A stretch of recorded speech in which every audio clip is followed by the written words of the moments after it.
Olá, tudo bem? Sou o professor Fábio Matos e nós estaremos agora dando continuidade ao curso de Educação Ambiental, um convênio entre a SECADI e a Universidade Federal de Ceará. Esse nosso módulo, o módulo 3, ele vai estar tratando aqui num contexto dentro do desenvolvimento das práticas de educação ambiental em sala de aula, estará discutindo com relação aos quatro grandes elementos norteadores do meio ambiente. A ideia do desenvolvimento justamente desses quatro elementos vem justamente de possibilitar de modo individual uma compreensão dos grandes quatro elementos da natureza que passam a ser os elementos essenciais para ser discutido dentro do contexto interdisciplinar da educação ambiental. Aqui vocês podem estar observando, portanto, esses quatro elementos que vão ser os elementos norteadores das discussões da educação ambiental e da sustentabilidade. Primeiramente, nós vamos ter aqui a apresentação do ar, essencialmente organizada dentro das discussões de poluição do ar, de furacões, de poluição atmosférica, de poluição sonora, dentro de um contexto que vai desde as ideologias lá da organização dos mitos em torno do que seria essencialmente o ar, né, do contexto ambiental, o papel justamente que os ventos vão estar trazendo dentro dessa grande organização, dessa cadeia que vai ser justamente o meio ambiente, dentro da estruturação também da ideologia, né, da organização da grande Gaia, que vai ser justamente essa estrutura dos quatro elementos. A poluição do ar vai passar a ser justamente dentro desse contexto das discussões dos quatro grandes elementos, o grande elemento norteador para as discussões da educação ambiental. Você discutir, tratar, abordar as discussões em torno da poluição do ar é você debater quais são os contextos de cidade em que vivemos. Você possibilitar, portanto, a partir das discussões da poluição do ar, fazer um processo de interdisciplinaridade que vai desde as disciplinas de geografia, a partir das organizações sociais, da produção dos indivíduos e dos elementos da natureza, em torno da transformação daqueles elementos em atividades produtivas. E dentro da construção desses elementos, de que modo resulta na poluição do ar atmosférico. Nós temos também um outro elemento que vai ser o elemento da terra, aquele que é o mais caro dentro das grandes sociedades, por ser justamente aquele que mais sofre dentro do contexto dos prejuízos e das grandes catástrofes ambientais. Dentro desse outro elemento terra, nós vamos ter algumas considerações específicas a serem debatidas dentro da discussão da educação ambiental. Essencialmente as discussões em torno de erosão, de terremoto, dos deslizamentos de terra, das crises de alimento e dos grandes mitos, né, como dentro desse contexto mítico que passa a ser abordado a educação ambiental, também dentro dos grandes elementos que vão salvaguardar justamente esse elemento da natureza, que é bem típico das nossas sociedades. Aqui como exemplo, como nós colocamos aqui na apresentação, dentro da ideia do Saci, né, que vai ser o elemento que vai justamente salvaguardar esse elemento da natureza na nossa cultura nacional. Esse elemento do terra é essencial para os debates dentro do contexto da educação ambiental, porque vai ser justamente aquele onde vai possibilitar as discussões em conjunto com aquilo que já foi debatido do elemento ar, as discussões, os questionamentos acerca dos processos erosivos dentro das ocupações irregulares, principalmente nas áreas mais suscetíveis de impacto ambiental. Nós vamos ter, portanto, a partir da configuração dos grandes deslizamentos de terra, o elemento mais nítido dos prejuízos ambientais que o ser humano vai justamente correlacionar dentro desses usos inadequados com o meio ambiente. Um outro elemento que passa a ser também um elemento norteador nas discussões ambientais vai ser o elemento água. O elemento água ele vai ser discutido abrangendo desde a poluição das águas, dentro do contexto como foi abordado nos outros elementos, da poluição de terra e da poluição do ar, nós estaremos discutindo a poluição das águas também, dentro também de modo mais específico, a questão da eutrofização e da escassez hídrica, principalmente dentro da nossa realidade semiárida. Esse elemento da água, ele vai ser um elemento muito primordial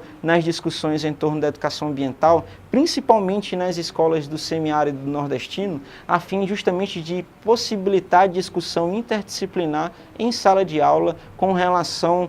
do reuso de água, de que modo você pode reaproveitar e também de fazer um controle do uso daquele recurso hídrico. dentro principalmente desde o uso doméstico, como também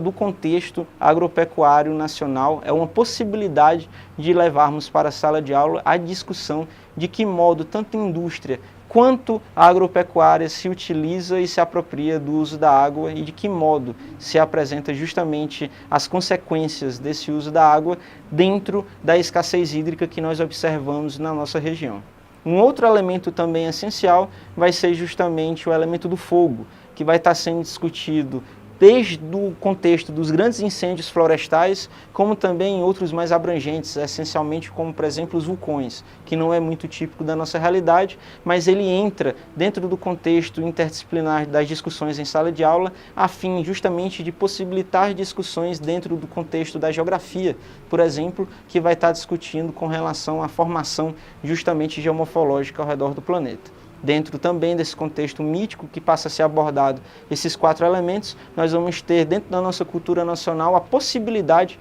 de levar para a sala de aula as discussões do folclore nacional dentro de um contexto ambiental, nesse caso aqui do fogo, marcado pela figura do curupira, que é justamente o elemento que vai representar o fogo dentro do contexto do processo de educação ambiental associado em conjunto com os conhecimentos míticos locais. Assim, nós podemos observar dentro desses 4 elementos a necessidade de nos aprofundarmos, por exemplo, no tratamento das discussões do elemento água, principalmente no contexto das grandes mudanças ambientais globais. No momento em que nós tratamos com relação das grandes mudanças ambientais ao redor do planeta, você tratar o elemento água dentro de um ambiente de sala de aula, no contexto de uma escola do semiárido nordestino, é você trazer, realçar justamente para o conteúdo, para o contexto dos estudantes naquele ambiente escolar, a possibilidade da discussão em torno de que modo aquele elemento ele se apresenta dentro de uma cadeia maior. Qual é o caminho justamente que o processo da água vai percorrer em todas as suas fases, desde o estado sólido, líquido e também como gasoso. Dessa forma, portanto, nós temos a origem e a manutenção da Terra sendo associada de modo quase que íntimo com relação à própria existência de água no nosso planeta. O ciclo da água ele vai entrar também dentro dessas discussões em torno do que seria justamente a compreensão desse processo, desse elemento água, para a compreensão partindo de uma visão interdisciplinar, tanto de geografia quanto de biologia. Seria, portanto, possibilitar as discussões da compreensão do que seria justamente o interlaço, o caminho desse processo da água, como vocês podem estar observando aí nas imagens, a partir das maneiras, de interferência que o ser humano pode estar justamente intervindo dentro do ciclo natural da água e de que modo essa interferência ele pode justamente intensificar a escassez hídrica em um determinado local. Dessa forma, nós vamos ter, então, a água, a partir dessas interferências, desse conteúdo de interferências, das possibilidades da interferência do ser humano dentro do ciclo da água, os impactos que o ser humano pode estar exercitando dentro das necessidades dos recursos hídricos a nível global. Como vocês podem estar observando aí, desde o processo de urbanização, principalmente com o consumo e a descarga concentrada de resíduos, o uso dos resíduos, a disposição dos resíduos naquelas espacialidades urbanizadas, a distribuição desigual da água no planeta, a infraestrutura inadequada daqueles agrupamentos urbanos, a fim justamente de se verificar as possíveis perdas dos recursos hídricos e as alterações dos padrões de chuva e de seca, levando como uma consequência uma falta de ações governamentais em torno dessa temática. Nesse contexto, portanto, nós vamos observar 3 pontos essenciais no trato dos prejuízos ambientais do elemento água provocado pela ação humana. Uma consequência provocada pelo aumento da poluição hídrica, a exaustão dos mananciais e a disseminação de doenças. Dessa forma, o desenvolvimento da sociedade altamente consumista e dependente de produtos industrializados em que vivemos, eles vão passar a ser condicionados dentro dessas modificações ambientais perpetradas pelo homem. Esse, portanto, é uma das possibilidades de percepções que nós podemos ter a partir da configuração da percepção da educação ambiental, da concepção de natureza dentro desses 4 elementos, a partir, por exemplo, do elemento água. Ficamos por aqui, agradecemos a atenção, até breve.